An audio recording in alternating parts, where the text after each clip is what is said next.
What's up, everybody, and welcome here to Wake Up Call with Dan Tortora. Proud to be here with you every single Monday through Friday from 9 a.m. to 11 a.m. Eastern Time. Wake Up Call with Dan Tortora, where sports meets that thing called life, and I can't thank you enough for being a part of the show. We thank you for your patience here as we started off our new video for fantasy football in focus, and I am so happy to be back here with fantasy football season. It's always great to have fantasy football season with each and every single one of you. It is my honor and my privilege to bring you fantasy football content inside of our segment, the 3Fs, Fantasy Football in Focus, proudly presented by the wonderful team at the Wildcat Sports Pub, 3680 Milton Avenue in Camillus, New York.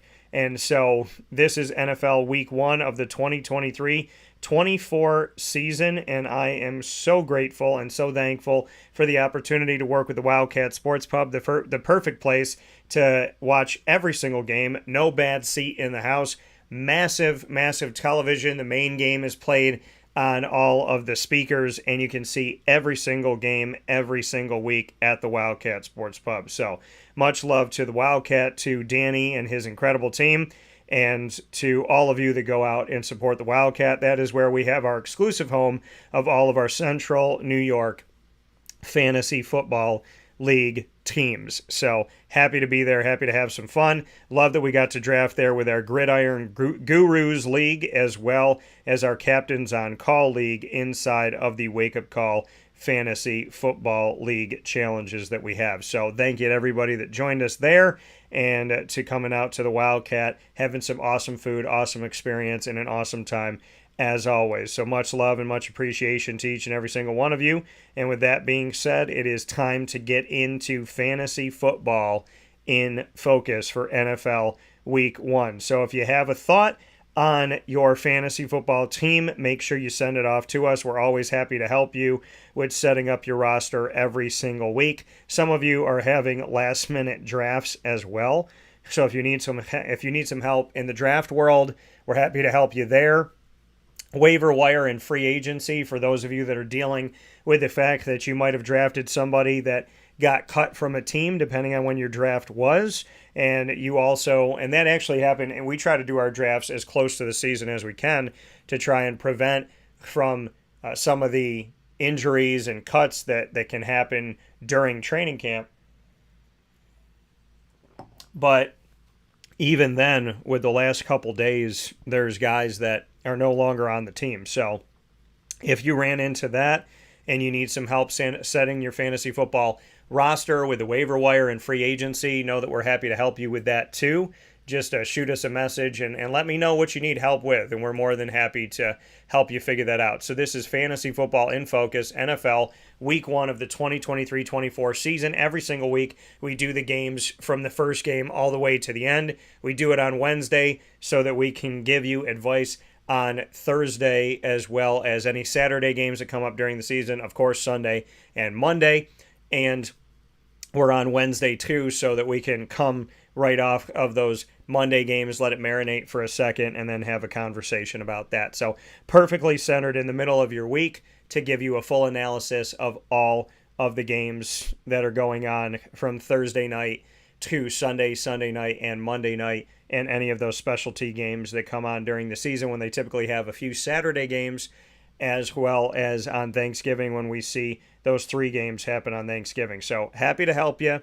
Send in your information to us. You can find us on many different channels here around the world. So you're watching and listening to us on youtube.com/wakeupcalldt, as well as on facebook.com/wakeupcalldt.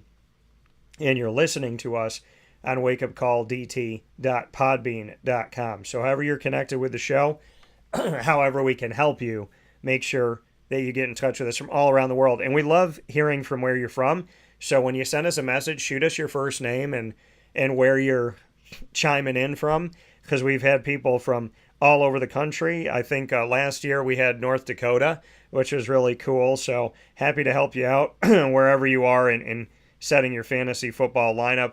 And like I said, if you're getting ready for your draft, as well as any waiver wire free agency, injury stuff going on. Guys got cut from your team.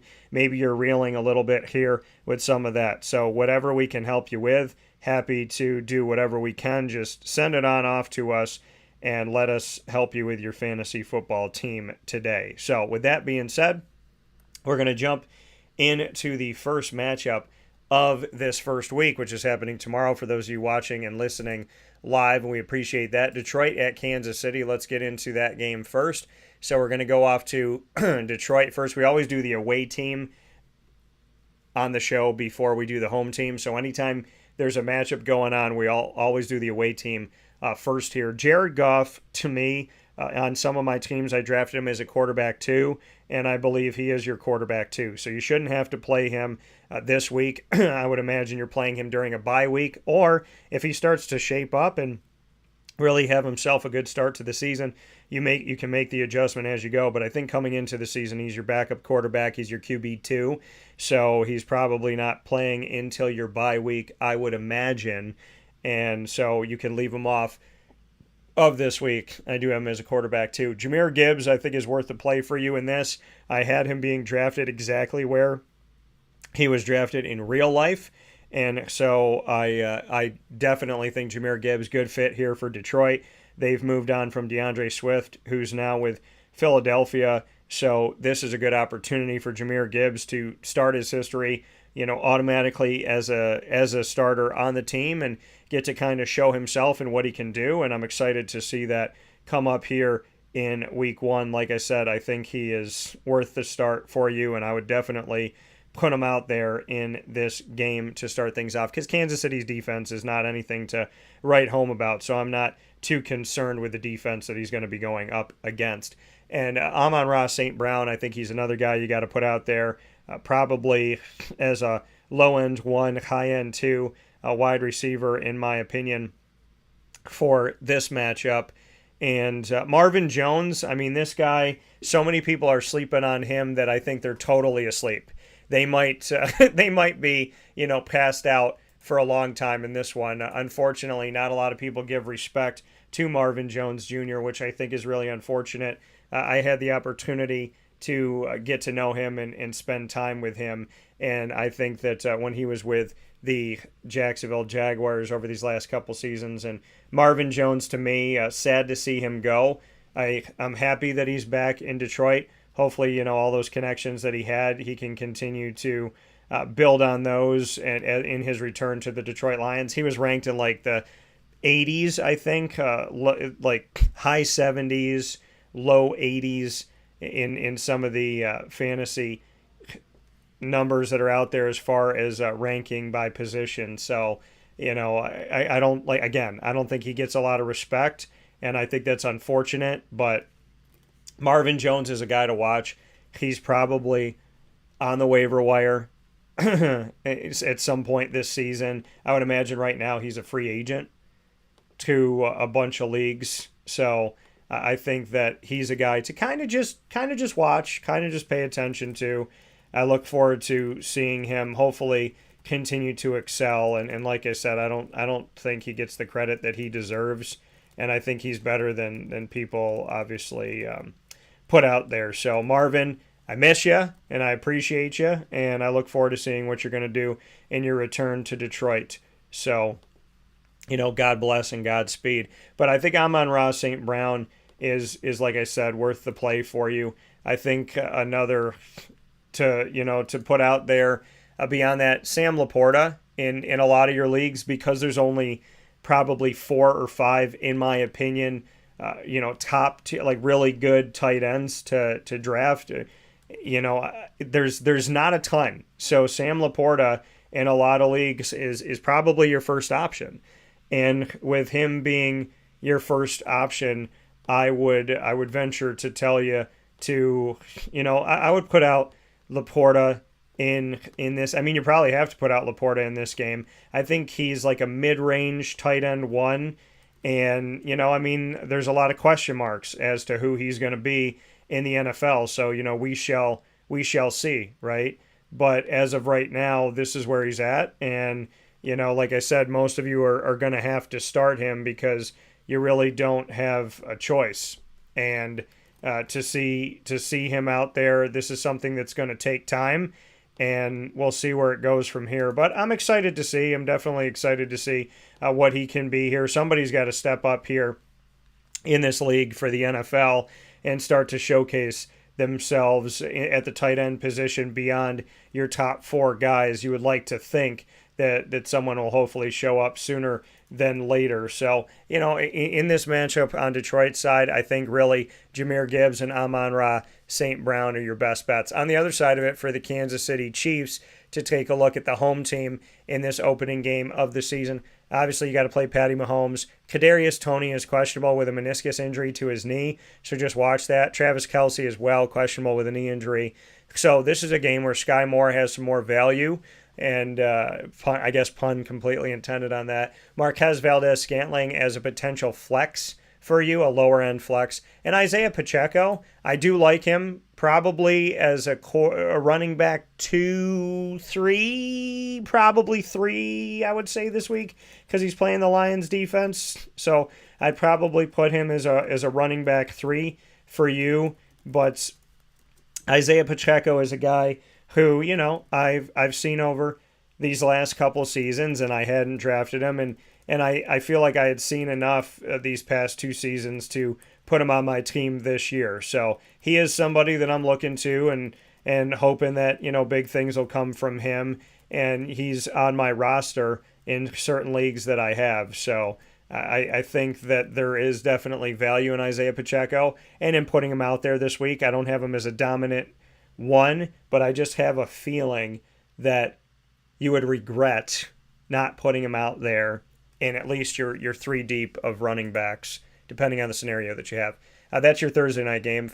And again, if anybody has any fantasy football needs for your team specifically, send them to us on our feeds, youtube.com/wakeupcalldt, facebook.com/wakeupcalldt, as well as by sending it to us on wakeupcalldt.podbean.com. So if you have a question on your team specifically, please feel free to send it in to us. If you send it in to us during the live broadcast, I can answer it during the live show instantaneously. If you send it after the fact, then hopefully we'll be able to see that for you and answer that as we go, because I try to go back and check all the things that come in. So if there's a way that we can help you out, be happy to do it.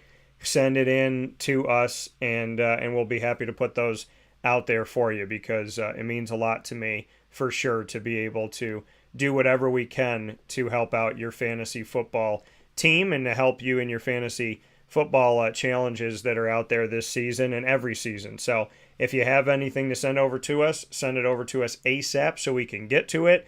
And if it's past the game, because we do the games in order. So if you're listening to the show right now and you're like, okay, they're on Carolina, Atlanta, then we did Detroit, Kansas City. If we've already passed your game, doesn't matter. Send it in to us anyways, and we're happy to help you out. So next game, Carolina at Atlanta. For the Carolina Panthers, this is a question mark team. It's a team that struggled. It's a team that hasn't had a fantastic go at it in recent history. So it leaves me with a lot of question marks. Obviously, your quarterback, the number 1 overall pick, Bryce Young, is new. Number 1 overall in reality, not fantasy. So right now, he should be your backup. Miles Sanders has an injury at the moment, so that's left him questionable with a groin injury. Pay attention to that, because groin injuries, unfortunately, are groin injuries and hamstring injuries when it comes to a running back, very concerning. And Miles Sanders has not always stayed healthy. So my hope is that he will, God willing, heal from this completely and for good, and we'll get to see him out there consistently. As of right now, I don't feel great about this. Even though they're playing Atlanta, it's, if he's not a full go, I'm concerned. Adam Thielen, really lower end flex. Hayden Hurst, every team he's been on, I haven't been sold on Hayden. And DJ Shark and Laviska Shenault Jr. are 2 wide receivers on the team. This is an interesting story. So both of these gentlemen were drafted by the Jacksonville Jaguars, and a season apart. So both drafted by the Jaguars, so they were teammates. Then Jacksonville let them go, and now they're teammates again with the Carolina Panthers. And Carolina and Jacksonville came into league as franchises in the NFL at the same time in 1995. So just kind of funny how these guys were drafted by the same team, were teammates in Jacksonville, then went through a little bit of a journey, are teammates again in Carolina, and Jacksonville and Carolina both had their franchises start in the same season in 95 and both named after Wildcats. So and perfect with the Wildcat Sports Pub proudly presenting fantasy football in focus every week, but both of these teams Wildcats in the Panthers and the Jaguars. So as far as Carolina goes, I think everything's kind of a question mark right now. A healthy Miles Sanders I'd feel better about playing, but I guess just watch that. Jonathan Mingo, we'll see what he could do. Terrence Marshall Jr. A lot of young wide receivers outside of Adam Thielen on this team too. Hopefully somebody will step up. Carolina's done this for a while with different coaches in recent history. They've had young wide receivers and nobody really just steps out consistently. Even DJ Moore, who's now a Bear, when he had moments at the end of the season, you look at a 1,000-yard receiver and you'd say, how did he do it? Because he wasn't consistent on the field. So, we'll see with this team, but I think Carolina's, at this point, you got to stay away from really leaning on them until they start to show what they can do. So if you have a fantasy football question, make sure you send it in. Desmond Ridder, my guy that I covered for multiple years at Cincinnati, happy that he's the starter. I told you within the first 2 years he would be the starter. Happened a little bit faster than I thought it would, but here we are in year 2 and of him in the NFL, and he's already the starter of the team. So excited to see him. Taylor Heineke and Logan Woodside are behind him here to help out. Bijan Robinson, so many people drafted so high. A lot of fantasy preseason rankings had him, number 3 running back. Somebody's got to take over in Atlanta. Tyler Algier, I think, still has value as a flex. Bijan is a rookie, and this is his first ever game. He's playing against Carolina, who's not terrific at anything right now. So I think this is a good opportunity for Bijan coming from the University of Texas. So, I do like Bijan in this game, and I like Tyler Algier as a flex. I like Drake London in the matchup too, and Kyle Pitts. So, really, there's a lot of Falcons here, and no Panthers I feel great about. Next game up is Cincinnati at Cleveland. These games are usually played in the mid part of the season and in the lower part in the back half of the season. So, usually like the middle of the season and then toward the back end. This is happening week 1 in division, just like Carolina, Atlanta. And Cincinnati at Cleveland is one of those matchups that typically these games get into the 30s. These teams play each other really tough. It's like an old college matchup when you see these teams go at it against each other. And so I'm excited to see the matchup for sure, and definitely looking forward to this matchup just because of what it does fantasy-wise in creating a lot of point opportunities. So looking forward to seeing it here. Joe Burrow is questionable with the calf injury as of right now, and I want to do a little double check here as we are live, and just to get the latest on Burrow, because you would hate to see him miss this. It says he's quote unquote encouraging. So a day, looking at this season opener that's coming up here. So he's had an encouraging day recently, and we'll see. We got some time here as to when he's gonna be coming back into the grand scheme of things here. Hopefully we'll get to see him play in the season opener coming off of the calf injury up against the Browns. And like I said, this plays like a college football rivalry type of game, and Joe Burrow knows what it's like to be at the top of college football, winning a national championship with Coach O, who has a connection to my hometown of Syracuse, Ed Ogeron. Joe Burrow and the LSU Tigers. Go Tigers, Geaux for Go Tigers. So I would imagine Joe Burrow is going to be playing. If he's playing, then I would put him out there. Joe Mixon, you got to play him as well. And Jamar Chase. T. Higgins and Tyler Boyd, I'm kind of wondering who the number 2 is going to be. I'm really sitting here wondering who the number 2 is going to be. But as of right now, this is where we're at. So I would say that ultimately T. Higgins, I think a lot of people are high on him. There's still people that are high on Tyler Boyd, that want to draft him every single season because, Joe Burrow is going to spread the ball out. I think T. Higgins is a wide receiver 2 this week. Jamar's a wide receiver 1, and you got to play Joe Mixon. Tyler Boyd, maybe flex, maybe in a deep league, you got to put him out there, but I'm still not sold on him. And, we'll see if Boyd could pass Higgins or Higgins stays ahead of Boyd as I have him right now. But I think Jamar Chase, yes. T. Higgins, yes. I want to see some more consistency out of Higgins, but I also drafted Jamar Chase. So, selfishly, on my team specifically, Jamar Chase. But, I think both of them right now are definitely worth the play. Sweet had to sent me a message here. In my Superflex, I have for quarterbacks Mahomes, Lawrence, Goff. Yesterday, I traded away Lawrence, Josh Jacobs, DK Metcalf for Bijan Robinson and Tyreek Hill. Thoughts? So let's get into this for a second here. So, Sweet, thanks for the question. Again, you can send your questions from all over the world to our Fantasy Football in Focus. We air every Wednesday between 10 a.m. and 11 a.m. Eastern Time. We're extending out here this morning, so you're going to have us for a lot longer here this morning. NFL Week 1 in the 2023-24 season, proudly presented by the Wildcat Sports Pub on 3680 Milton Avenue in Camillus, New York. So, Sweet, first and foremost, tell us where you're from, because I always love to know where we're talking to people from, what state, what country. And so send that off to us. And make sure you send that here in your message. So let us know where you're hailing from. And like I said, we're happy to answer all fantasy football questions, just south of Buffalo. So, all right, we got another New Yorker here. I like it. Western New York love. So shout out to you, Sweet. Thanks for joining us. And I appreciate it. Hashtag Bills Mafia he just put up. Well, you just, so thank you for shooting this off to us. And listen, you made a lot of fans already on our feed here by putting Bills Mafia on here for sure. So in my Superflex for quarterbacks, Mahomes, Lawrence, Goff. Yesterday you traded away Lawrence, so no more Trevor Lawrence. So what do I think of that?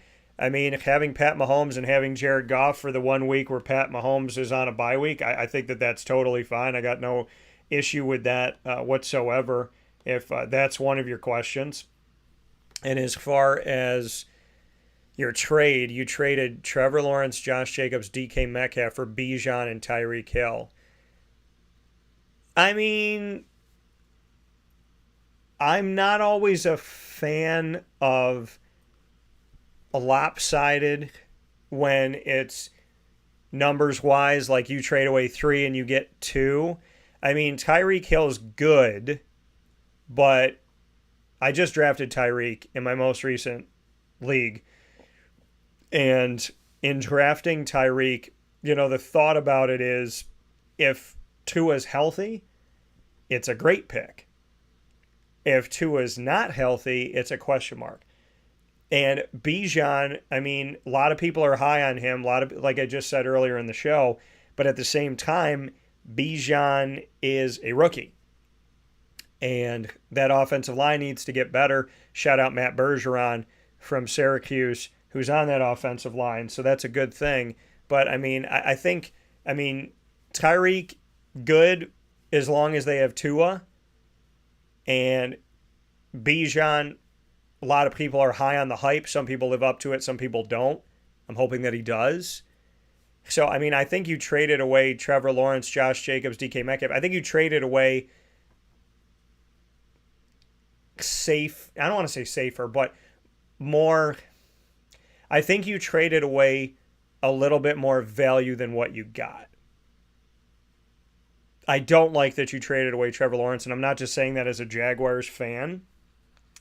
I think Trevor's got a lot of upside.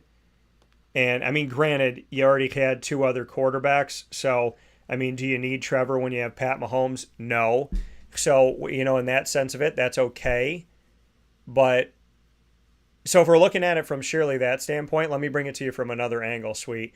So, if we look at it purely from the standpoint of you had three quarterbacks, you let go of one. So if we're going straight up Josh Jacobs for Bijan and DK Metcalf for Tyreek, yes, on paper, that looks better. I feel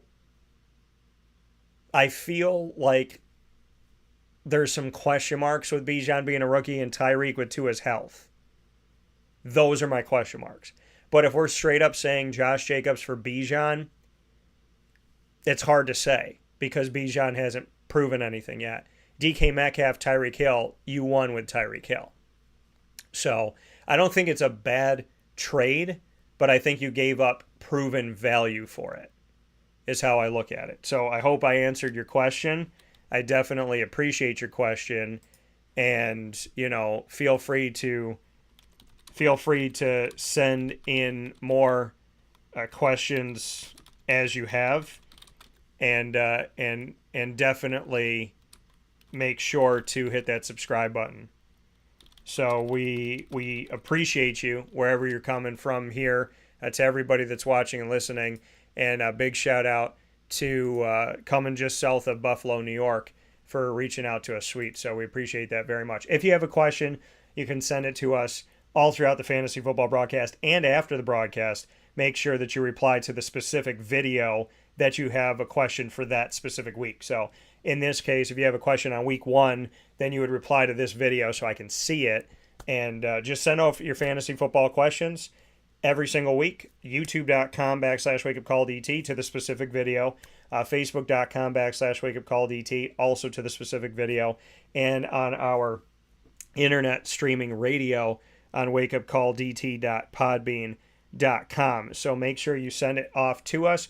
If you send it live, I can answer live during the show. If you send it after the fact, then just make sure you're replying to the actual video so that I can respond to it, because I won't see it in time. So make sure you're responding to the specific video itself. Or you can send an email to dtstays@gmail.com as well. So thank you, sweet. Make sure you subscribe and appreciate your question. Getting to Cincinnati, back to Cincinnati and Cleveland.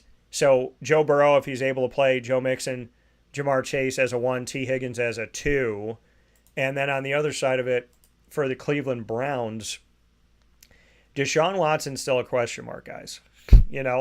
I mean, he got a fully guaranteed contract, which is insane because he was coming off a suspension that took him out most of the season last season. So, I mean, we'll see. But I think you got to play Nick Chubb. Jerome Ford, watch him. I drafted him late. I suggested last night to Jimmy Delia. Shout out to Jimmy, one of the owners of Pizza Man Pub. So big time shout out to the Delia family. And I last round I had him draft Jerome Ford. I told him that he should go with that. So Jerome Ford, one of those guys that there's no more Kareem Hunt, Dearness Johnson's in Jacksonville. So someone's got to be the number 2. Paris Strong Jr. is also there. So we'll see. But I think Jerome Ford's one of those guys to grab and stash. Nick Chubb's worth the play. David Njoku's been there forever. Jordan Akins, who I covered at UCF. He was drafted by the Houston Texans. He's now been a Cleveland Brown. And David Njoku, I think he's a tight end 2 right now. Again, Deshaun Watson to me still a question mark. Amari Cooper has his moments. Elijah Moore's coming over there. So, from the Jets who drafted him. So, I mean, I would say that Amari Cooper, probably a wide receiver 2. Elijah Moore, a flex guy. But there's a lot of question marks in Cleveland. So the only guy I feel safe about right now telling you to play in week 1 is Nick Chubb. Next game we have up, the Jacksonville Jaguars, my favorite team in the nation here. They my favorite NFL team from their start back in 1995, the Jacksonville, but I'm impartial on the broadcast, so I'm not going to say play every Jaguar because that's insane. So I would, I mean, unless there's a week, I shouldn't say it's insane because this season there might be weeks where I am suggesting that you play a bunch of guys coming out here. So looking at the Jaguars in this matchup on the road at the Colts, Trevor Lawrence to me is worth the play. this week on the road, a big divisional game, could have implications down the road. Travis Etienne Jr., I think he's worth the play as well. I have him as a running back, two, like a high end two right now, I would say. Tank Bigsby, like Jerome Ford, is a guy that you grab and you stash and you watch. But there's been a bunch of people high on him. Calvin Ridley makes his debut as a Jacksonville Jaguar. Agent Zero is going to be out there for the Jaguars after they picked him up last year while he was suspended for gambling. So we'll see about Calvin Ridley. I think Calvin Ridley, in this game too, he wants to make a big debut. Could take a game or two or three for him to get comfortable and acclimated again, because nothing can simulate being on the football field in an actual game situation. So we'll see with Calvin Ridley. But, I'm okay with you flexing him out this week. Christian Kirk and Zay Jones are two guys that had proven to give you fantasy points last season. It's going to be, I don't want to keep using the word interesting, but it is going to be one of those very kind of a moment that you want to spotlight and look at when it comes to Zay Jones and Christian Kirk and Calvin Ridley and Jamal Agnew. How do they all gel in this receiving core? Could be one of the best receiving cores in the country.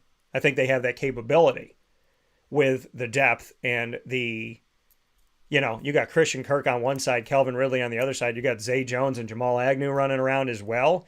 It's going to be hard to guard if they all do what they're supposed to do. So I think Ridley is you could flex Ridley out this week. I think Christian Kirk, Zay Jones, or Calvin Ridley, if they're in your three deep at wide receiver, should be playing this week. Evan Engram, I got him playing as well. And hopefully Walker Little will be ready to go. Groin injury for the offensive tackle that filled in an incredible way last season when, toward the end of the season, both tackles, Jawan Taylor and Cam Robinson, got hurt, and the team didn't miss a beat on the offensive line. You didn't even know that a backup came in. That's how good Walker Little was coming down the stretch, and they were crucial games. They needed to win all their games to secure winning the division, secure home field in the first game, and to see what Walker Little did stepping in toward the end of the season and in the playoffs.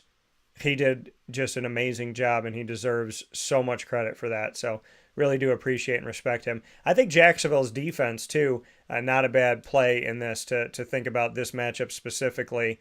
I think the Jaguars' defense could be a good fantasy play for you in this game. So, yeah, once again, Ridley, Kirk, Zay Jones, if they're in your three deep at wide receiver, put them out there. Evan Engram, Travis Etienne Jr. as a running back 2, and Trevor Lawrence as a starting quarterback for you. On the Colts side of things, the Jonathan Taylor situation kind of feels like a little bit of smoke and mirrors.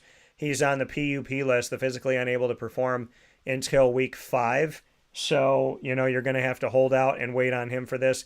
Zach Moss, who comes from the Bills, where I thought he would have a better career there, and I'm sad that he didn't, but I'm hopeful that he will have a good career moving forward with the Colts or wherever he is. Zach Moss, he's questionable with an arm injury, so Deion Jackson might be your week 1 starter. Michael Pittman Jr., I have him as a wide receiver 3, just because, this is Anthony Richardson's first NFL game, so this is going to be a unique place for him to be in here. I think Anthony Richardson down the road can be a good quarterback in the NFL. I think it's going to take some time. I wouldn't have been surprised if they didn't start him for the first couple weeks, but he is the starter as of right now.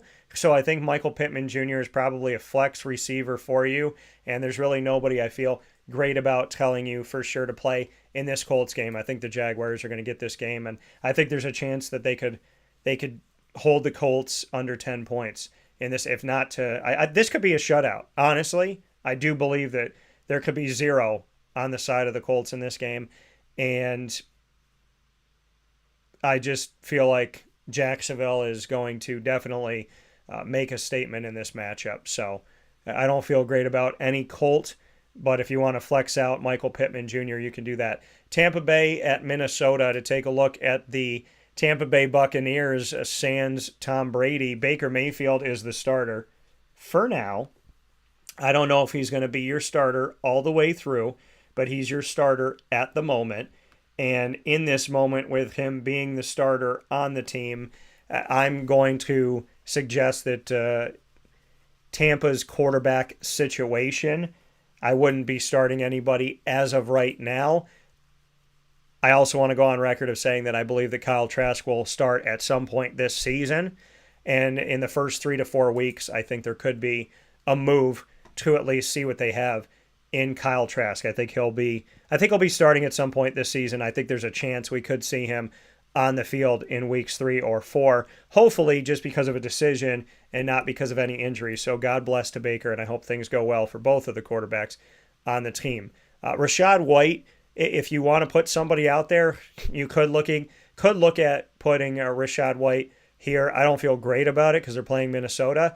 Big time shout out though to Sean Tucker, who went undrafted from the Syracuse Orange, set a record in Syracuse, is one of the greatest Syracuse running backs in the history of Syracuse's RBU, which is saying a lot with them having the likes of Floyd Little, Jim Brown, Ernie Davis, Joe Morris, Larry Zonka and company. So a big time shout out to Sean Tucker, who has made the team, wore number 34 at Syracuse, is wearing number 44, which he chose not to. He said he did not want at Syracuse. He is wearing number 44 with Tampa. I just can't wait to see him on the field. So I'm excited for that.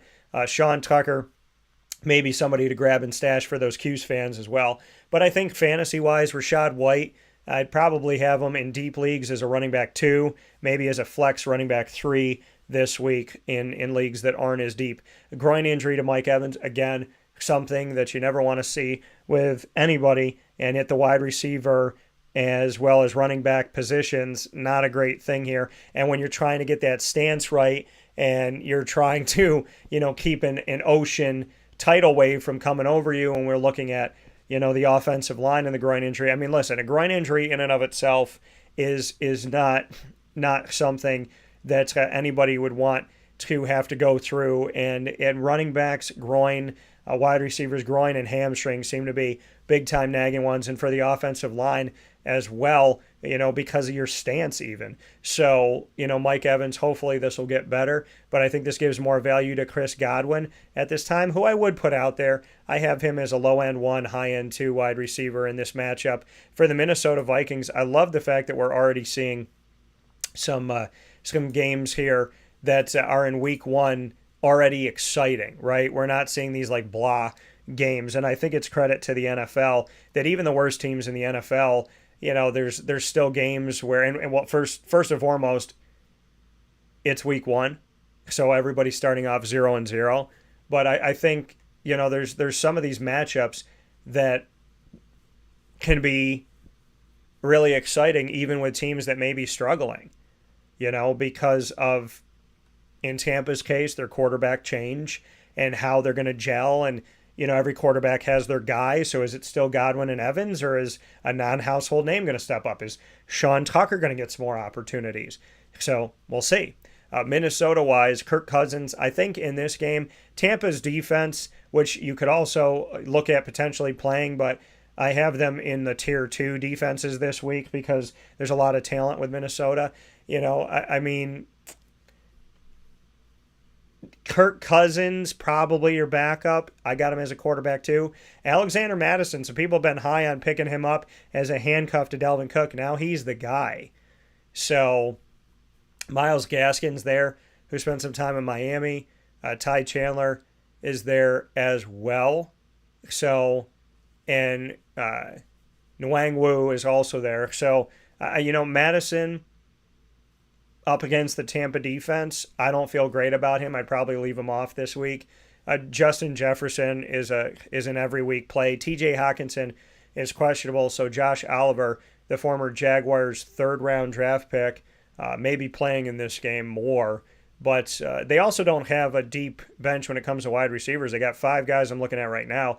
Jordan Addison, who I covered at Pitt, who went off to USC, he's going to be having his rookie debut, and it's going to be against this defense. So I don't feel fantastic about it. Jordan Addison might be a flex for you, but I definitely would like to see Justin Jefferson, and I think Justin Jefferson would like to see Jordan Addison, KJ Osborne, or somebody step up to take some of the pressure. As good as he is, you got to have another guy, and Adam Thielen's not there right now.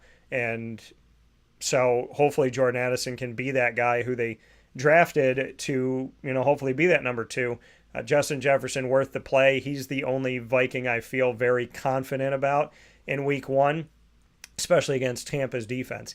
Tennessee at New Orleans. Excited to see this game again because there's some changes coming. Now, Ryan Tannehill, everybody wants to talk about everybody else, but I shouldn't say everybody, but a lot of people, when I talk about the Tennessee Titans, I don't hear people sitting here discussing with me Ryan Tannehill. Now, he's the starter.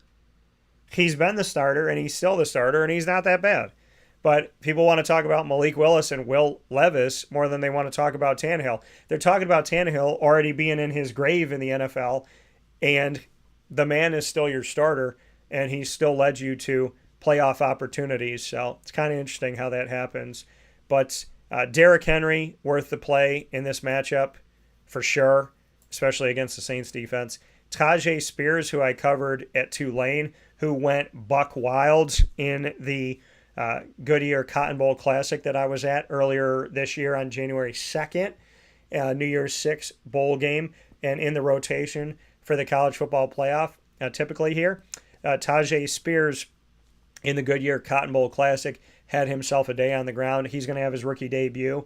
I'm excited to see him. He could get a little touch here, a little opportunity. He's a grab and stash guy as well, like a Jerome Ford and a Tank Bigsby. But, definitely play Derrick Henry. DeAndre Hopkins is having his debut in this game. I think he's worth the play as a low-end wide receiver 1 because I got faith in him, and a high-end wide receiver 2. Treylon Burks, we'll see.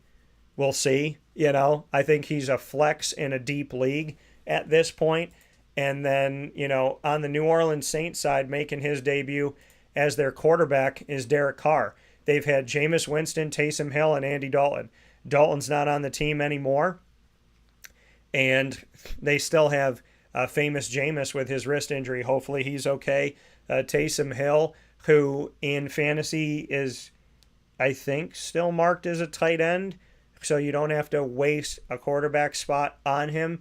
With him being a jack of all trades, he has an oblique injury, so just watch that. But he's a good flex to have because he's the true definition of one. But Derek Carr is having his debut in this matchup against Tennessee. And Tennessee's defense, I think, is better. So Derek Carr is a backup. I wouldn't be putting him out there in this game. Alvin Kamara is suspended until week 4, which means Jamal Williams, who I definitely have gotten faith in over the years. I wasn't a fan of him in Green Bay. I didn't think he was consistent, and so I didn't draft him. And then in Detroit, I felt the same way, and he changed my mind. Now he's in New Orleans. He's been timeless, and he's proven that there are running backs that can last in the NFL for numerous years. So Jamal Williams in this game, they are playing Tennessee's defense, so I don't feel great about Jamal, but maybe you can flex him out as a running back 3 or 4 in this week 1. Chris Olave, I have him as a lower end 2. I think he's worth the play, and I said he was going to be the number 1 guy coming in last season as a rookie. That was my prediction, and it came to light based on his body of work, and all credit goes to him. I like Chris Olave. I think he's worth a play for you. I'm not high on him in this matchup, but I am high on him overall, and I don't think you can leave him off if you got 3 or 4 wide receivers going out there. So I think Chris Olave should be playing for you this week. And Juwan Johnson, listen, he's had some really cool shining moments. It just hasn't been consistent. So, we'll see what his relationship is with Derek Carr, but Carr's a smart guy, and Juwan's a good player. So if you drafted Juwan, he could be a sneaky sleeper tight end to have in this season. I don't feel great about him in this matchup against Tennessee, but I do think Juwan is a higher end tight end too at this point. We're going to take, and speaking of at this point, we're going to take a step aside for a fast break on Wake Up Call with Dan Tortora inside of Fantasy Football in Focus, NFL Week 1 of the 2023-24 season. It's great to be back. Enjoy every week, folks, because it goes by way too fast, and hopefully it won't do that this year. and we are proudly presented by the Wildcat Sports Pub, the perfect place with not a bad seat in the house for every single game, every single week. We'll see you out there at the Wildcat Sports Pub on 3680 Milton Avenue in Camillus, New York. We'll take a step aside for a fast break, be back with more fantasy football in focus. Send in your questions. We're happy to help right after this.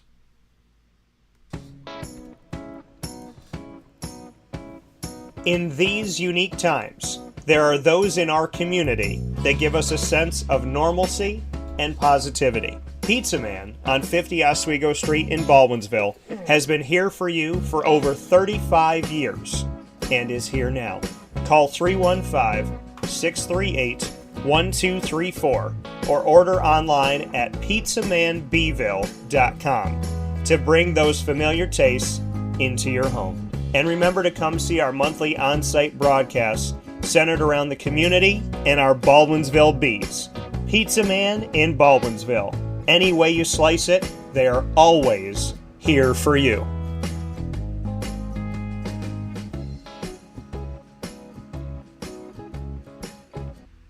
I'm George Townsend of Honda City with some good advice when buying a new car. The true cost of owning a new car is determined by the appraised value when you trade it. No vehicle appraises higher than a Honda. Next, look for low APRs and deep discounts. You also want low maintenance costs and great fuel economy. That's why my advice to you is to buy a new Honda. Looking pre-owned, visit our Honda Certified Used Car Center. Honda City, 7140 Henry Clay Boulevard, Liverpool, or HondaCity-CNY.com. It would be a pity if you don't shop at Honda City. Our corporate purpose at Chick-fil-A is to glorify God by being faithful stewards of all that's entrusted to us and to positively influence all those who come in contact with Chick-fil-A. And what became increasingly clear from our success in Cicero is that people love Chick-fil-A. And also I think we recognized that, we had a great opportunity to grow the brand and grow our platform. I felt incredibly grateful when I was selected to be a Chick-fil-A operator. I think what it's meant for me, what I've come to realize on a very deep level is that this is a calling for me. It's not a career. It's not a job. The Lord called me to be a Chick-fil-A operator and to use these restaurants to glorify Him and to positively influence other people. I'm blessed. I'm very blessed. Head to Chick-fil-A Clay on 3974 State Route 31 in Liverpool, New York. Welcome back here to Wake Up Call with Dan Tortora inside of Fantasy Football in Focus, your fantasy football coverage every single week on Wednesdays here on Wake Up Call with Dan Tortora, 10 a.m. to 11 a.m. Eastern Time, and we're extending out a little bit farther here today, so we appreciate you being here. Proudly presented by the Wildcat Sports Pub, the perfect place to watch every game all season long on 3680 Milton Avenue in Camillus, New York. Fantastic food, fantastic staff, and a staff that has consistently been together over many years. I've worked with the Wildcat now heading into we're in our 8th year of working together. And in 8 years of working with the Wildcat Sports Pub, I have seen many of the same faces there this entire time, through COVID, through everything, which speaks volumes to being a family and not just a place for somebody to have employees and to be working there, but to have a true family built with respect, strength,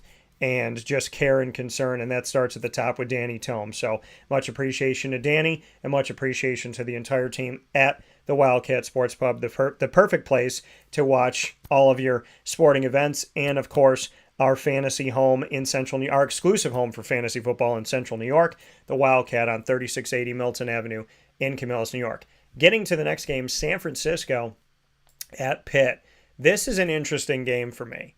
And I'm excited about this game for a couple different reasons. Number one, I said that Brock Purdy was going to be the starter. So seeing Brock Purdy be the guy, I'm really looking forward to what he can bring to the table here. Now, he's probably your backup quarterback, and I wouldn't be putting him out in this game. But Christian McCaffrey, yes. Deebo Samuel, yes. Brandon Ayuk, I got him as a flex guy. George Kittle has an undisclosed injury. He's questionable.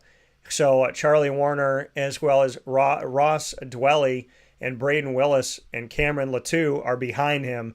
A lot of non-household names here. No disrespect in saying that, just saying that, these guys, we haven't seen them out there. Definitely not like a George Kittle by any stretch of the imagination. So I think this week it's Christian McCaffrey and Debo with Brandon Ayuk as your wide receiver 3 or 4 deep, I would say, in this. But seeing Brock Purdy go up against Kenny Pickett, that is what I'm really excited about. I like Kenny Pickett. He's my backup in some of my leagues, and I think Kenny Pickett's going to have a good year.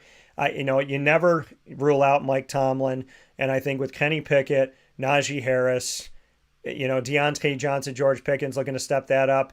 They got Calvin Austin III from Memphis. I drafted him not this year, but last year. Miles Boykin, who they took from Notre Dame, went to the Ravens, drafted there. Now he's a Steeler. Allen Robinson, former high draft pick out of Penn State to the Jaguars, who went to the Bears. Now he's a Steeler. So some sneaky stuff. And one of the best young tight ends out there who I think is going to have himself a good fantasy year, who a lot of people don't draft and let him fall to me. And a lot of times I pick him up as my backup, which I find to be insane that he's available. But listen, if I said it before and I'll say it again, if you leave him to me, I'm going to take him. Pat Freiermuth. So in this game, going up against San Francisco, they got a strong defense. I think you got to play the Niners defense, but I also like Najee Harris in the game, and I like Pat Freiermuth, and I like George Pickens as a sneaky flex play, and Deontay Johnson as a flex receiver as well. Again, I see talent on this Pittsburgh Steelers team, and maybe I see it more than some other people do right now, but I think Pittsburgh is set up to have a pretty good season in fantasy and potentially in reality as well. I mean, their tickets are still very expensive for Acrisure Stadium, $200 right now. Some of these teams you can go and see for $34. If you go to Indianapolis Lucas Oil Stadium, tickets as low as $34. Steelers, Niners in Pitt, $200 tickets is what the low price is right now that I'm looking at currently. So it's the third highest ticket this week is so for lowest price ticket, it's the third most expensive. The most expensive ticket that I'm looking at right now, Green Bay at Chicago, which tickets are lowest are $222, and then to go to Philadelphia, New England is $205, which is a rematch of the Super Bowl from a couple years ago, and then San Fran Pitt in Pitt is $200 is the lowest ticket that I'm seeing right now. Arizona at Washington. Let's go to this game next. The Cardinals against the Commanders, who may want to be the Redskins again. We'll see. So the Arizona Cardinals right now have Josh Dobbs as their starting quarterback. Kyler Murray is not going to be playing until week 5, God willing, from that ACL injury. He'll be back and ready to go. Clayton Tune, who I covered at Houston, is the backup quarterback, and Josh Dobbs, who was the backup for a million years in Pitt, who went to Jacksonville for a cup of coffee and then went back to Pitt and is now an Arizona Cardinal. We'll see what Dobbs can do, definitely in fantasy. I'm not putting him out here. This game might be one of the this might be the fantasy game to not throw a bunch of people into. I don't feel great about really anything in this fantasy game, but James Conner, listen, Commanders defense, not a bad defense. I picked him up in one of my leagues. I would play James Conner as a running back 2, running back 3. Hollywood Brown and Rondale Moore, question mark because of the quarterback situation. So, and then questionable for week 1, Zach Ertz, who's timeless, God bless him. He's got an ACL injury as well. So, I mean, none of this looks great for Arizona. Really, James Conner in your 3 deep at running back, but I wouldn't be throwing anybody out there right now, including Hollywood Brown and Rondale Moore. Maybe if you have to in a deep league to flex somebody out, but this is a fantasy forgettable game, I think. Sam Howell on the other side, I said he would start. I said don't be surprised if you see him out there as a rookie. And he ended last season as a starter. He starts this season as a starter from North Carolina. Drafted last year, Jacoby Brissett, another guy covered in college, also in the ACC at NC State. So you got UNC and NC State on the same team, kind of cool. Brian Robinson Jr. and Antonio Gibson in this matchup against the Cardinals. Both of them are worth a play. You could put them in your 2 deep running back, 3 deep at running back, 4 deep at running back. Neither one of these guys is a dominant RB1, but this is a good matchup for them. And then Terry McLaurin, He's questionable with a toe injury. If he's able to go, he's worth the play. If not, then Jahan Dotson is worth the play. I think either way, even if you have to flex him out, I think Washington has more fantasy value. On the other side of it, I think it's James Conner. But I think because they might be one-dimensional, that might affect James Conner. But if I had to pick a Cardinal, it would be Conner for this week. And like I said, not a great reality game to watch, not a great fantasy game to watch, but I think there's value in the running backs and in the Washington Commanders wide receivers. Next game up, Houston at Baltimore. The Houston Texans at the Baltimore Ravens. And this is interesting here because the Houston Texans, this is the battle of teams that used to have a different name. And it's also the battle of teams that had a franchise, lost to the franchise to another city, and then gained a new franchise. The Houston Texans, we used to have the Houston, well, think about it like this. We used to have the Houston Oilers, who became the Tennessee Titans, and the Tennessee Titans are the old Houston Oilers, obviously. So the Houston is a new franchise, even though Houston were the original Oilers. Same thing with Baltimore. They used to be the Baltimore Colts, who went to Indy, and then Baltimore formed a new franchise, which was the old Cleveland Browns franchise, which is kind of weird and strange, but it adds a bunch of wrinkles to the background of this matchup for those of you that like me, like kind of these cool stories. The Houston Texans, C.J. Stroud, their rookie quarterback that they drafted out of OHIO, Ohio State, he's going to be starting for the team here as well, and he's going to be playing the Baltimore Ravens defense. Not a good time to start, in my opinion. Dameon Pierce is the best value on the Houston Texans. I still feel that way. I think Dalton Schultz can work into it. I had him as a top 6 tight end last year when he was with the Dallas Cowboys. I don't know why they let him go, but they did. So I think he can move up with Houston. But Houston, like Carolina, with a rookie quarterback, I think it's going to take time. And Dameon Pierce, I think, is the best fantasy play for you. On the other side of it for Baltimore, it's good to see Lamar back and Lamar have his contract. So I like Lamar Jackson in the game. I like Dobbins in the game. God willing, he can stay healthy this season for a whole season. God bless. And I like Gus Edwards, but Dobbins is the guy, so God willing, he can stay healthy. Mark Andrews is questionable with an undisclosed injury. If he's able to play, put him out there. If not, Isaiah Likely has proven that he can fill in pretty well. So I like him, so just watch that. You might want to pick him up if you need a tight end and somebody got injured or cut from a team. Isaiah Likely is likely on your free agency pool right now. Odell Beckham Jr., I think we'll see. In this matchup, Houston's a good time to test it, and Rashad Bateman. And I think Zay Flowers could be the sleeper of the year. So Zay Flowers, a wide receiver at BC, who I covered, who has running back and wide receiver strong numbers. I think Zay is a great pickup around round 10 or 11 in an 18-round draft. And hopefully you got him. I got him in a couple of mine. And I think Zay Flowers is a sneaky guy to put out there. A guy that again, he's a rookie. This is his debut, so how often is he going to be used is the question. And they got a lot of healthy guys right now, thank God, for Baltimore. So I think Zay, you could put him out as a flex wide receiver 4 because he's kind of like putting out an extra running back or wide receiver. So he's perfect in the flex. I think this would be the week to test out Bateman and Beckham. So you could flex those guys out as well. I don't have either one of them as a wide receiver 1 or 2 right now, but Houston's a great matchup, especially for Baltimore at home. And like I said, J.K. Dobbins, Lamar Jackson, Mark Andrews if he's healthy. If not, then Isaiah Likely is likely to have at least an end zone toss, 1 or 2 opportunities, I would imagine.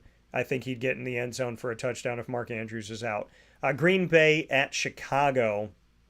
The Green Bay Packers, a big-time game. Like I said, this is one of the games that has the highest priced, lowest ticket available. So the tickets here, the lowest one is $222, which is the highest, cheapest ticket of week 1, if that makes sense to you. So all the games, this is the game that has the most expensive, cheap ticket to go, $222. It's a divisional game, and no matter who the quarterbacks are and what the situation is. It's still Green Bay, Chicago. Like I said, it's one of those old games in history. They don't like each other, and so it'll be fun. Jordan Love is going to have his debut as the true starter on this team, and I'm excited to see him play. I'm excited to see my my good buddy and senior analyst on the team, Mr. Tim Lester, who is responsible for getting Eric Dungy to Syracuse in the Scott Schaefer era of the Syracuse Orange. So big time shout out to Tim Lester's debut with the Green Bay Packers, and a shout out to Jordan Love's debut as well. Lester was a quarterback, and so it'll be interesting to see if he gets to have some work and some time with him. And Lester, obviously a good relationship with head coach Matt LaFleur, and I wish them all the best. And shout out to my other mom, Miss Mary T. This is her team, the Green Bay Packers, and her family and Papa Joe's bros out in Wisconsin. So in this game, Aaron Jones is worth the play. A.J. Dillon as a flex. I got him as a running back 3 this week. Christian Watson, I think, is worth the play as well as a low-end 2. He's a wide receiver 2 in deep leagues, a low-end 2, high-end 3 in leagues that aren't as deep. And when I say deep, I'm talking about the leagues that have, 12, 14, 16 owners. So, I think Christian Watson, he's worth the play. And I do like him, and I'm a big fan of his, and I've been a fan of his since he came into the league, and I thought that he was the pick that Green Bay should take, and they did take out of North Dakota State. So I'm looking forward to him in year 2, and I think you should put him out there in your wide receiver 3 or 4 deep. On the other side of it, for the Chicago Bears, Justin Fields is a talent, but he's a running back 2 for me, and I don't have him going out in this one. Khalil Herbert, you could play him in this one in your running back 2 or 3. Dante Foreman, interesting here, what he could be, and Rashawn Johnson, who some people are picking up, and Travis Homer, who I covered at Miami. But Khalil Herbert, who obviously I covered Virginia the last decade in my coverage of the ACC. Khalil Herbert, I think, is worth the play for you this week. DJ Moore is making his debut as a Bear. Darnell Mooney, who I covered Tulane, as I mentioned before, with Tajay Spears. I think Mooney is a wide receiver 3, and I think DJ Moore is a low-end wide receiver 2. Cole Kmet is a low-end tight end 1, and I think you could put any one of these guys out there this week. I don't expect a ton, but I do see value in Moore, Kmet, and Herbert, and a little bit of value in Mooney for this as well, because Green Bay's defense isn't as good, obviously, as they used to be. Next matchup here, the Raiders at the Broncos. The Raiders. So I have for the Raiders here, new quarterback Jimmy Garoppolo. Excited to see him. Aiden O'Connell, what did I tell you? One of the quarterbacks that Syracuse faced and defeated in a game that came down to the wire. Aiden O'Connell, quarterback of Purdue. I told you he was an NFL quarterback, and I said that to you in the first, 4 weeks of the college football season, 12-week season, regular season, plus postseason. I told you in the first 4 weeks Aiden O'Connell would be in the NFL. Well, he made the roster, and he's on the Vegas Raiders. Just somebody to watch. I know he's in the 3 deep, but somebody to think about. In this game, I would play, the Raiders are playing the Broncos, so there's a lot of value with Vegas here. Jimmy Garoppolo, probably your quarterback too, but if you have an injury or something happen, then, you could play him in this game. Josh Jacobs is worth the play. Devontae Adams is worth the play. Hunter Renfrow and Jacoby Myers have both proven that they can be possession guys, so they could be flex guys in your wide receiver as wide receiver 3s this week, 4s, I would think, in other situations, but you could flex them out this week, especially in a deep league. I like Devontae and Josh Jacobs, like I said. And then Austin Hooper, Michael Mayer, rookie, so we'll see at tight end. I'd probably hold off on that. On the Denver Broncos side of things, Javonte Williams is back healthy. I covered him in college. Hopefully he stays healthy. I think he had a run at potentially being offensive rookie of the year last year if he had stayed healthy. So I like Javonte in this game against the Raiders. Judy's questionable with a hamstring injury, and there's a bunch of injuries here. Tim Patrick, who stepped up last year, is on IR with an Achilles injury. So Cortland Sutton definitely has value. I got him as a wide receiver 2 this week, and Javonte Williams is worth the play. So kind of a couple guys on both sides for this AFC West divisional matchup. Philadelphia at New England, a replay of the Super Bowl from a few years ago where Philadelphia got their first ever Super Bowl win. And I got to call up one of my brothers, Robert Drummond, who is a Philadelphia Eagle and Syracuse Orange running back alum, and congratulate him that night. Super proud of that team. Jalen Hurts seems like he's on, in a level on his own in the NFC. I think when we look at the best quarterbacks in the country in the NFL, it is heavy, heavy, heavy on the AFC side. And in the NFC, it's Jalen Hurts by himself right now, at least at this point. So Jalen Hurts, of course, I don't need to tell you, but I will. He's worth the play. DeAndre Swift and Rashad Penny both making their debut for the Eagles in the backfield. Kenneth Gainwell from Memphis, one of those guys in the Memphis world of Memphis Tigers getting to the NFL from the time of Justin Fuente and Mike Norvell. Boston Scott is still on the team as well as Gainwell. And Boston Scott coming into year number 5 out of Louisiana Tech. Both of these guys have hung around for a reason, and the Eagles typically keeping 4 or 5 running backs. So DeAndre Swift in his debut against New England, I think he's worth the play. Running back 2, Rashad Penny, deep league, maybe a flex guy. Running back 3 or 4 this week. A.J. Brown, Devontae Smith, and Dallas Goedert, all worth the play because of the prolific offense that Philadelphia presents with Jalen Hurts as their quarterback. And then on the New England side of things, and you might want to play Phillies, I don't know. Gut saying no. So I was going to say Phillies defense and special teams, but I'm kind of más o menos on that for those of you that know Spanish. Or así, so. On the other side of it, Ramondre Stevenson and Zeke Elliott are in the backfield for New England.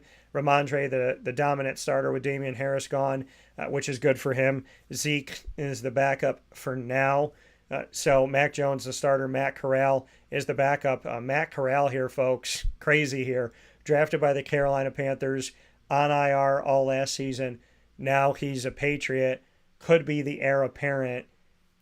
But we'll see with Mac Jones still having the starting job. Mike Gesicki there, who was a definite guy to go to with the Miami Dolphins and Tua, but, not there anymore. Hunter Henry had a pretty good season last season. I don't feel great about them going up against Philly, though, and Juju Smith-Schuster's their leading receiver. A bunch of guys are injured, including Devontae Parker, who has an undisclosed injury that's left him questionable. So just watch that. Kendrick Bourne might be the number 2 this week, and we shall see. I mean, Ramondre Stevenson as a running back 2 or 3, that's really all I got for you. I don't feel good about New England in this game. Next one is Miami at Los Angeles. Miami's a playoff team, and Miami could win this division. Let it be said here on Wake Up Call, and let it be remembered. If Tua plays look at what happened last year. If Tua plays a full season, we could see the Miami Dolphins win the division I think they're going to make the playoffs if he's a full go all season long, and I think there's a shot that they could win the division if he is healthy all season. So it's a big if, but I think in this matchup, Tua, I think he's worth the play for putting you out there because I think in deep leagues he's probably your starting quarterback. I got him as a quarterback. I mean, I do. I have him as a QB1. I mean, he's obviously not Josh Allen. He's not, in my opinion, Trevor Lawrence. He's not Pat Mahomes. He's not, doing things like Lamar Jackson and some of the other guys out there. However, I do see value as a QB1 for Tua, and I don't think the Chargers are overly crazy great when it comes to defense. So, I mean, they got some guys, but they got Joey Bosa, or Nick Bosa, pardon me. And no, they have Joey Bosa. I love how I get confused on this. The Bosa boys that are out there for this team. But I mean, yeah, I think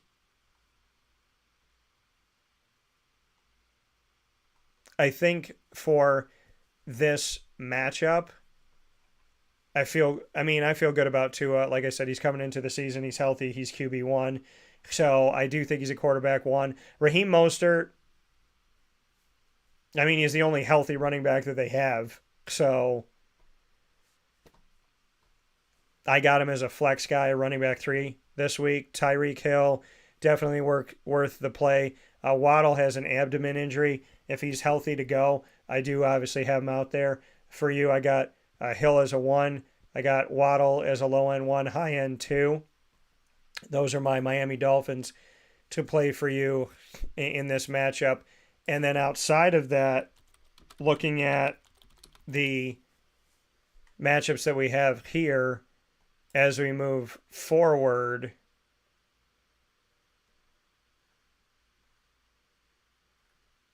I would look to say, and yeah, I mean, Joey Bosa, obviously the guy on the Chargers defense for you to look to in this matchup. I know I said Joey and then I said Nick and then I went back to Joey.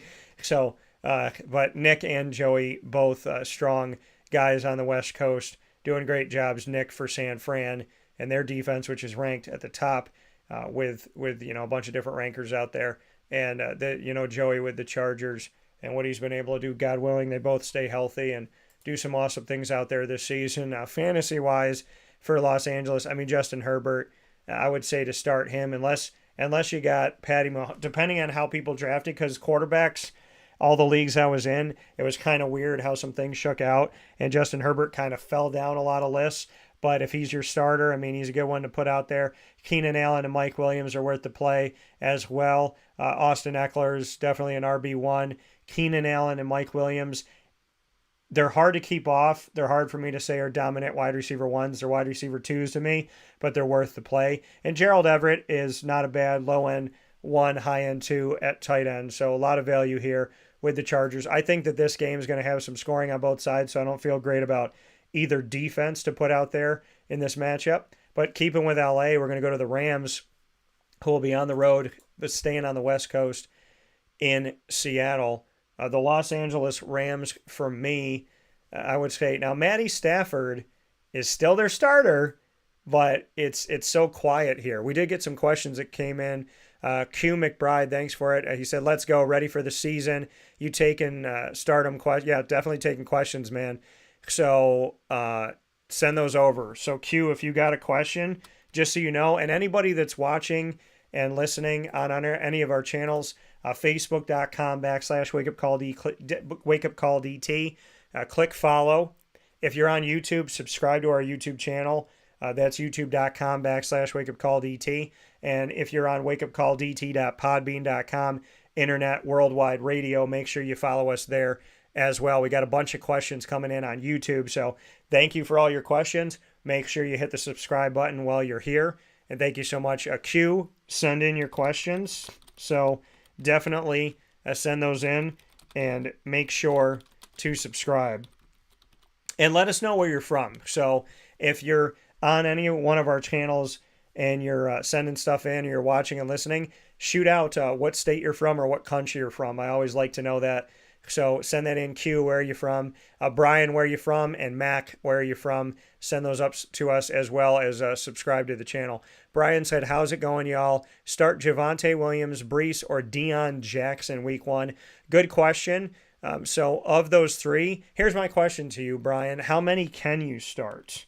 So in your league, because in my league we have 2 running backs and we also have 2 flex. So how many RBs are you able to start? So I definitely want to know that, and let us know where you're from as well. So before I answer your question, Brian, let me know how many running backs you could start in your league, because that's going to affect my answer. Mac, who should I flex in a 32-man league? Sky Moore or Greg Dulcich? Which tight ends have a 1.5 PPR? So I would say if you're choosing between Sky Moore and Greg Dulcich, I would say Sky, Mac, and let us know where you're from as well as make sure to click subscribe.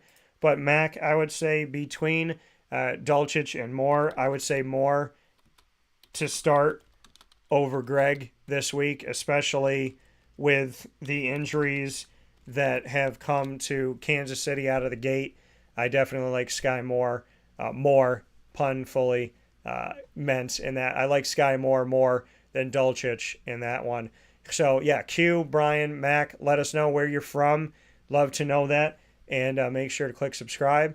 And Brian, send me in how many running backs can start in your league. Q, send over your question. Mac, hopefully we answered your question. I'd start Sky Moore over Dulcich. Getting back to, and Mac's from New Jersey, so shout out to Jersey, and much appreciation for you tuning in. We look forward to having you every week. The Rams, I think it's crazy that, Matty Stafford leads them to a Super Bowl in his first season there, and I said in his first 2 years I thought he could lead them to, the promise. I thought that, Matty Stafford had a chance in his first 2 years to do something really special, and he did. But people are not sold on him. Stetson Bennett, who I wanted to see go somewhere, he's in the 2 deep out of Georgia. I love that he's with the Rams. Don't be surprised if we see him at some point. Cam Akers, I got him as a running back too, just because of consistency and health. And then hamstring injury, like I said, horrible injury for running backs and wide receivers especially. And that's what's going on with Cooper Kupp. If he's able to go, he's worth the play. But I don't feel 100% till he's 100%. So we'll see. And he's playing Seattle, big-time divisional matchup in the NFC West. So I got Kupp out there, but just watch him on this. And then, I think Higbee's not a bad play just because the wide receivers are kind of all a question mark here with Tutu Atwell and Van Jefferson. Not sold on either one of those guys, especially early on. I covered Tutu at Louisville, and he had some good moments there. But I think right now Higbee is your best bet, depending on what happens with Cooper Kupp. And Cooper Kupp, if he's a full go, which a hamstring injury is probably not going to be 100% in week 1, unfortunately, but hopefully he will be soon. And Akers is a running back too. On the other side of this matchup with Seattle, because they're playing the Rams, Geno's probably your backup quarterback, but I like Kenneth Walker III, Zach Charbonnet, another drafted guy that hopefully you grabbed and drafted and stashed. So we'll see what happens with Zach Charbonnet, but he's a grab and stash like a Tank Bigsby and like some of the guys that I mentioned before, like a Jerome Ford. So I do like the pickup, and I think you just got to be patient with it. Kenneth Walker, but hopefully Kenneth stays healthy and they use them both is my hope for this. I like Kenneth Walker III in this game. I like DK, I like Tyler Lockett.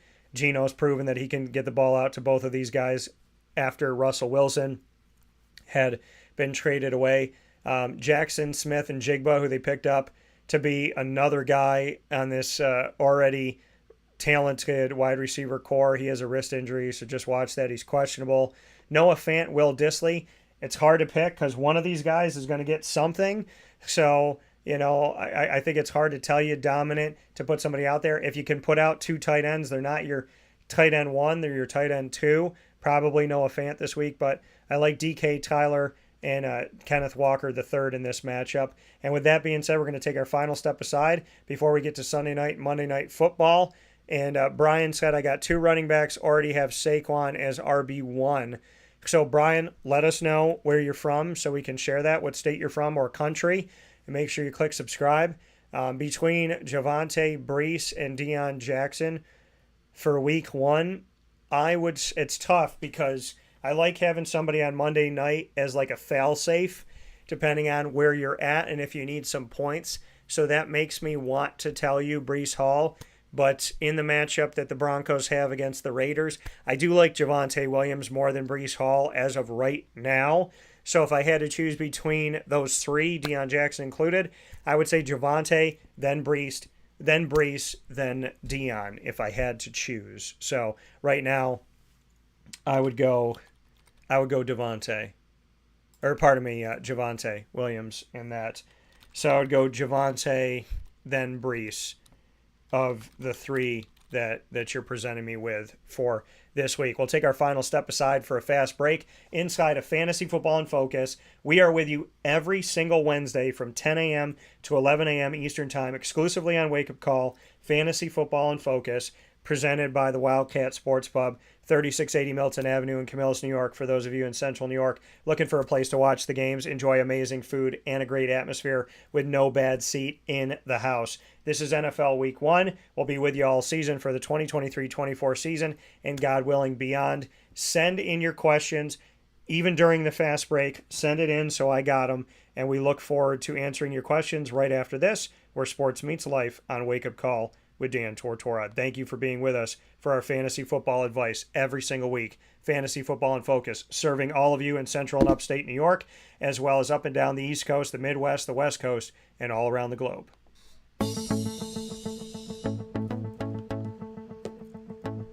Avicoli's, located on the corner of Route 57 and Wetzel Road in Liverpool, New York, has been your trusted neighbor for decades. Located just steps from Liverpool High School, we're happy to have the Liverpool Warriors on-site, on-location broadcast at Avicoli's through Wake Up Call with Dan Tortora every single month, featuring student athletes, coaches, and administration throughout the year from Liverpool High School. Head out to Avicoli's today on the corner of Route 57 and Wetzel Road in Liverpool, New York, open Tuesday through Sunday for lunch, dinner, and drinks. We'd love to see you out there. And of course, you can call them at 315-622-5100 for takeout, delivery, and catering. That's 315-622-5100. And also find them on myavicolis.com. That's myavicollis.com.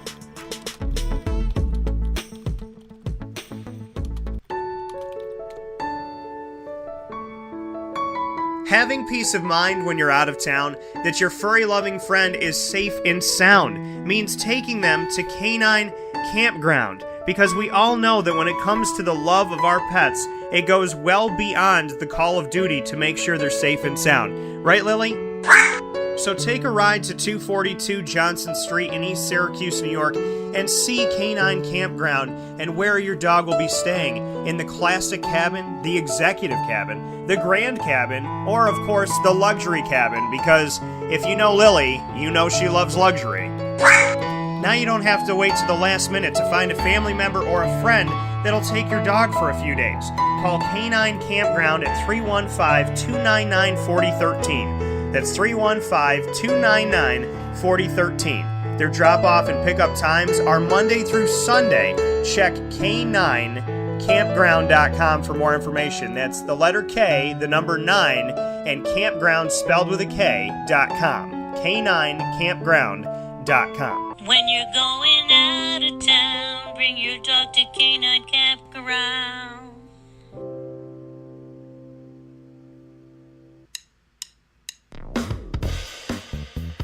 PB&J's Lunchbox, the food truck that you love finding all throughout central and upstate New York, now has a street-side cafe. So when you're craving their traditional favorites as well as their out-of-box amazing menu items, you can now head to 663 Old Liverpool Road in Liverpool, New York. Located just minutes from the highway, the Thruway, Destiny USA, and Onondaga Lake Parkway, PB&J's Lunchbox Street-Side Cafe is there for you Monday through Saturday from 9 a.m. to 7 p.m., serving breakfast, lunch, and dinner all throughout the day. Get breakfast for dinner, dinner for lunch, whatever you fancy, including their award-winning grilled peanut butter and jelly sandwich. Find them at 663 Old Liverpool Road in Liverpool, New York. PB&J's Lunchbox, where we love to know what's in your lunchbox.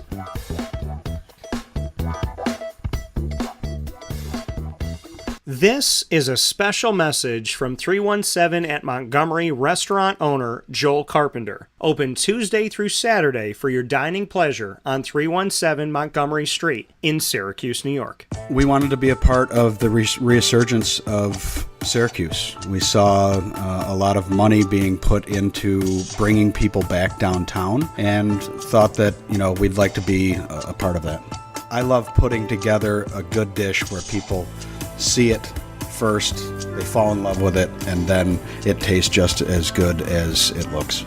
We want to provide the best food in Syracuse that we possibly can, and we want you to leave here talking to your family, your friends about what you had to eat first and foremost, but also our service, and to walk out feeling like you're part of our family.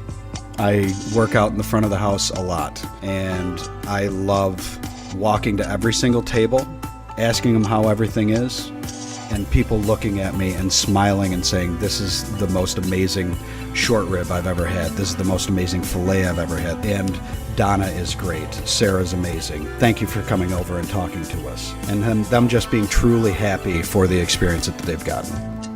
317 at Montgomery Restaurant. part of the fabric of downtown Syracuse, located on 317 Montgomery Street in Syracuse, New York. Open Tuesday through Saturday for a unique and memorable dining experience.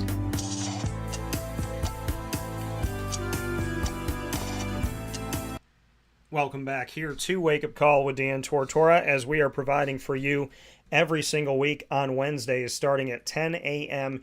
Eastern Time weekly, Fantasy Football in Focus. The 3 F's you need to know. Fantasy Football in Focus here on Wake Up Call with Dan Tortora, proudly presented by our awesome partners, the Wildcat Sports Pub on 3680 Milton Avenue in Camillus, New York. Open 7 days a week and the perfect place to watch all of your games with amazing food, a safe and exciting environment, and just a great time for all ages and everybody to come out. So we look forward to seeing you out there at the Wildcat in Camillus, New York this week and every week. And this is NFL Week 1, 2023-24 season. So we got a couple questions that came in here. Not 33. Make sure you click subscribe while you're here as well. And we thank you for your question, which we will definitely be getting to in just a second. So make sure to subscribe and let us know where you hail from. So let us know where you're watching from, because we always love to share that with everybody. We just got here from South that they're coming from Bay Area, California. So we got New Jersey, New York, and California all watching and listening this morning. Appreciate y'all for being here with us. And South's question came up first. And Naught's coming to us from Houston, Texas. So we add Texas to the broadcast here this morning. Big shout out to Knot33. Thanks for watching from Houston, Texas, and for listening as well. Your question's going to be answered here in just a moment. And we'll get to that in a second here, because South's question came up first. So South said a 10-team, half PPR, quarterback Trevor Lawrence, love it. Wide receiver Calvin Ridley, like it as well. Keenan Allen. You have running back is Saquon and Tony Pollard. Good league, man. And TJ Hawkinson, who hopefully will be at a full go for this week for the Minnesota Vikings. Flex, you want to know who you should play. Jahan Dotson, George Pickens, Sky Moore, Adam Thielen, Alexander Madison, Jerick McKinnon, or Kincaid. Well, here's my question to you. Is it, for South, do you have one flex, or is it multiple flex? So just send that to me. How many am I picking? So how many flex spots do you have? So I can make sure to answer that question as accurately as possible here. So how many flex do you have? And while I'm waiting, oh, you have one. Okay. So let's see here. So Jahan Dotson, they're playing Arizona, and Terry McLaurin is not 100% as of right now. So that's enticing. George Pickens is playing San Fran's defense. Sky Moore is the guy right now for Kansas City, and there's some injuries there, and they're playing Detroit's defense. Thielen, no. Madison, no. McKinnon, no. Kincaid, no. So it's really between Jahan Dotson, George Pickens, and Sky Moore for me. I'm going to say Sky Moore because of Travis Kelce's injury. I'm going to say Sky Moore. If I had to choose feet to the fire right now, South. And he said also one for the 14-team QBs above. Oh, you had, wait, what is it? Let's see here. Oh, okay. So you have two different leagues going on. A 10-team half PPR and a 14-team half PPR. Okay. So let me answer the 10-team one first. I would say with the 10-team for you, South. And again, thank you for your question. Make sure you click subscribe, which I know you did. So anybody on here, click subscribe if you haven't already. We appreciate you from all over the country and the world tuning in. So for the 10-team flex,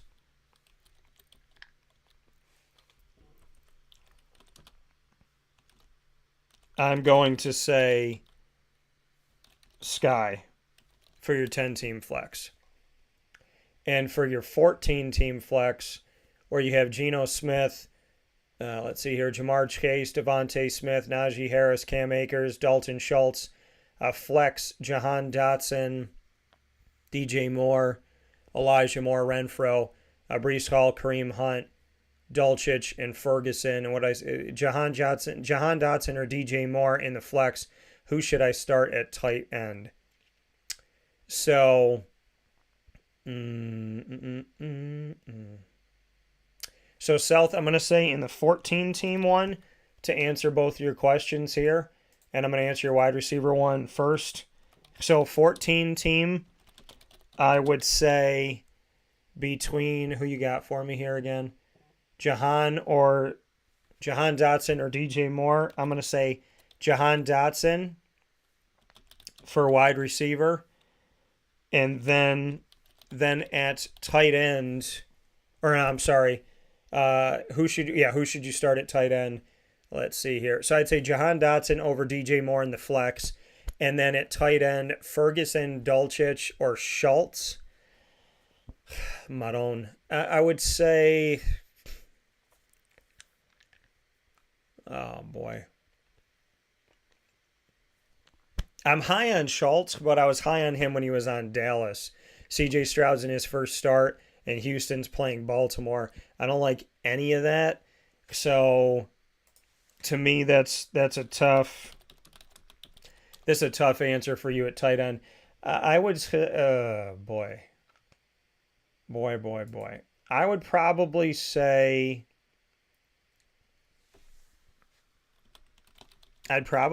Ferguson, just because Schultz is starting out with a rookie quarterback. I'm going to probably say Ferguson. That's a really tough one for me to do in this situation. So I'd probably say Ferguson. And I'm waiting on news for Kelsey before I'm confident with Scott. Yeah, I understand that. Why not Madison as RB1?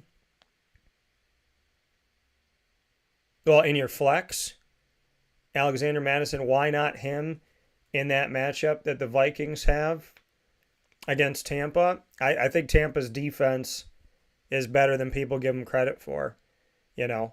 And looking at all of yours, I picked Sky because of the situation that he's now. Granted, Detroit's defense is good too, but I picked Sky just because he's a jack of all trades, and if Travis Kelce's not going to be playing, that's why I would go with it. So that's why I said it. You know, Alexander Madison still got to show me something. If I had to drop one of the three tight ends, who would I drop of the ones that you have? I don't know if I would drop anybody right now because we're so early in the season and it's just starting. And I want to caution people who feel the need to like make a move before a game's even been played. These first couple weeks, you know, you got to just kind of take it all in, I would think. But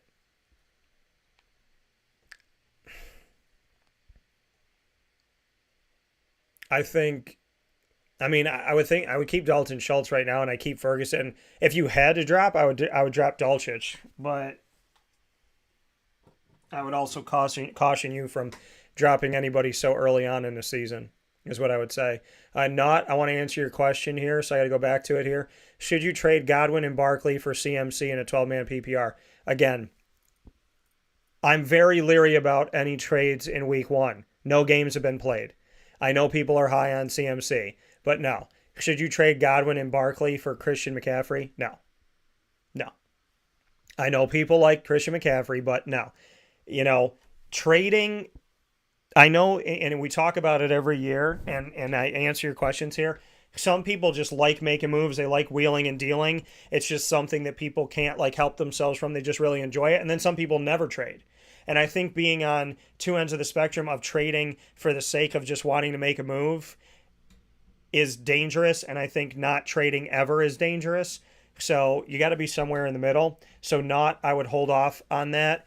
And in South, yeah, happy to help you out where I can. Appreciate all the questions. And yeah, definitely appreciate you sending off. Appreciate your feedback. Thanks for that. Really do appreciate your time. being here with us today. So let's get into the final two games. Sunday Night Football, Dallas at the Giants here. So Cowboys at Giants. In this matchup, Dak, I got Dak as a mid-range to a low-range QB1. I'm not sold on Dak because he goes up and down too much, which frustrates me. So I think Tony Pollard in this game, who I told you would eventually be the starter, so I'm not surprised at all here. This happened the way that I thought it would within a couple of years, Tony Pollard taking over. So I like Tony Pollard in the game. I like CeeDee Lamb in the game. Brandon Cooks is a sneaky flex. And, Jake Ferguson, depending on your situation, I don't have Jake as a tight end 1, but in the question that South sent over to me, that's why I put him where I put him, because of the other guys that were out there. But I do think Dulcich has value too. That's why I say don't be looking at dropping somebody right off the bat. Let's hold and see what they got. Saquon Barkley's worth the start on the other side, and maybe a Darren Waller is a low-end tight end 1. And then for Sunday Night Football on 9/11, again, a bigger thing in the background, a nation that needs to come together now more than ever, which I hope to see, hopefully sooner than later. The Allen brothers that aren't brothers are here, Josh Allen and Kyle Allen. Kyle Allen, who I covered at Houston, the backup quarterback to Josh. Monday Night Football, obviously Josh Allen. James Cook, sneaky flex in 4 wide receiver deep, 3 deep as well. Damian Harris. Got to play Stephon Diggs, Gabe Davis, and Dalton Kincaid. We'll see. They drafted him really high, which I was surprised about. Talented guy coming into the league. But at the same time, Dawson coming out of Utah. But Dawson Knox is a really talented guy too. So I don't know why they drafted Dalton Kincaid at the time that they did. I know that he's talented, but coming out of Ole Miss, Dawson Knox had a good fantasy season that I was waiting to hopefully see. So I do like Knox in this as a lower end tight end 1, maybe a tight end, mid-range to lower end tight end 1, just because of the drafting of Kincaid. But I like Diggs, I like Cook, I like Harris as a flex, and I like Josh Allen. On the other side of it, for the Jets, Aaron Rodgers, I still think he's not in the top. I don't have him as a top tier absolute QB1. He's talented, but I don't have him in the top tier right now. Breece Hall, if he's able to go, is worth the play. Questionable coming off the ACL. God willing, he is. I think Dalvin Cook is a good flex, but watch the Breece Hall thing because Dalvin Cook will have more of an advantage in fantasy if Breece is unable to go, obviously. Garrett Wilson's worth the play as well. And Alan Lazard, the AC joint, depending on where he's at, he could be a good flex for you, and Randall Cobb could be as well. But I like Garrett Wilson and Dalvin Cook. If Breece is able to go, I like him too. And that's my fantasy football advice for this week for you. So thank you all for sending these in. And what did I get from Val's the GOAT said, how bad is the injury? Let me see here. I'm trying to read what you wrote here because we have this thing that pops up in the corner. How bad does the Kelsey injury affect Mahomes? I don't think it affects Mahomes. Mahomes won a Super Bowl without Tyreek Hill. So I think Mahomes will be fine, and I think he's absolutely worth the start. I want to thank you all for your questions. Send them in. If we didn't get to one of your questions, respond to this specific video so that I will get the alert for it. And make sure that you subscribe to us so you'll be alerted when we are live. We are every Wednesday for fantasy football, starting at 10 a.m. Eastern Time on Wake Up Call. And the show is every Monday through Friday from 9 a.m. to 11 a.m. Eastern Time. So make sure you're with us in general Monday through Friday from 9 a.m. to 11 a.m. worldwide on youtube.com and facebook.com/wakeupcalldt and on wakeupcalldt.podbean.com on worldwide internet streaming radio. Fantasy football every Wednesday starting at 10 a.m. Eastern Time worldwide on all of these same channels. Once we go live, we go into the archive on Amazon Music, Audible, iHeartRadio, iTunes, and Apple Podcasts, Player FM, Podbean, Podchaser, Podvine, Spotify, TuneIn, and YouTube. Search Wake Up Call with Dan Tortora, or one word, Wake Up Call DT. Thanks to our incredible partners, Carvel DeWitt, the Wildcat Sports Pub, as well as GG Cards and Breaks, Chick-fil-A Cicero, and Chick-fil-A Clay.